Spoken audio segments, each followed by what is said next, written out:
The pandemic has taken a toll on many people's mental health, and with the end of work from home, workers need to readapt to office environments. Forth Hefner is a business coach at Pinnacle Business Guides. You're local, and you're joining us now to talk about how workers can prevent burnout in that new format. I'm sure this is something we've always had to deal with, but are business owners seeing more of it now?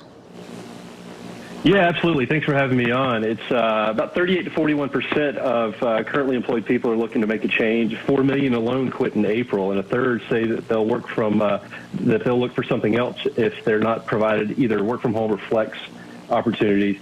And really, what happened was that people reprioritized their lives. They work to live now instead of living to work, as they did before the pandemic. They spent more time with their families, their spouse, their children, their pets. They indulge in some hobbies that maybe they've been backburnering for years. And they've discovered that, hey, I like this lifestyle as opposed to the one I had prior to the pandemic. And what are some signs that someone is experiencing burnout as opposed to maybe something like, just being tired of that particular role? Yeah, I mean, 70% of communication is done through body language. So just look for the signs on people's faces, read their faces, read their eyes. If you've got a relatively healthy work environment, then hopefully people will come to you and talk to you about it. But have stay interviews. Be talking to people that work in your office. Be curious about what's going on in their lives. Genuinely curious, and be vulnerable too. And what are some ways that employees can prevent burnout? They may be looking and watching this interview saying, okay, what can I do? It's being objective, being self-aware. I'm a big proponent of, exercise, getting outside.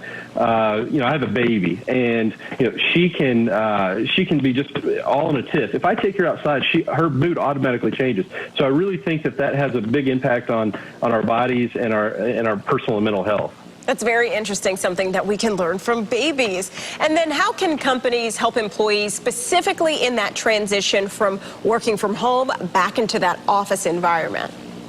I think one of the best things that you can do is have a reorientation. Even if somebody's been at your company for years, have a reorientation like it's their first day. Re-implement your core values, re-implement your core vision, let them know where your business is going and how that they can contribute to that, be a part of it, and benefit from that.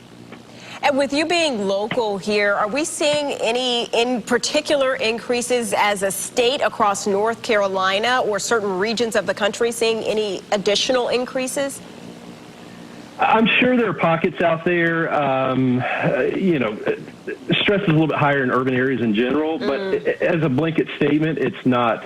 It's pretty uniform. Okay, no matter where you are, you need this advice. Prevent burnout, and certainly if you're going through it, make sure you talk to somebody. Thank you so much for being with us. Thanks for having me. Michelle.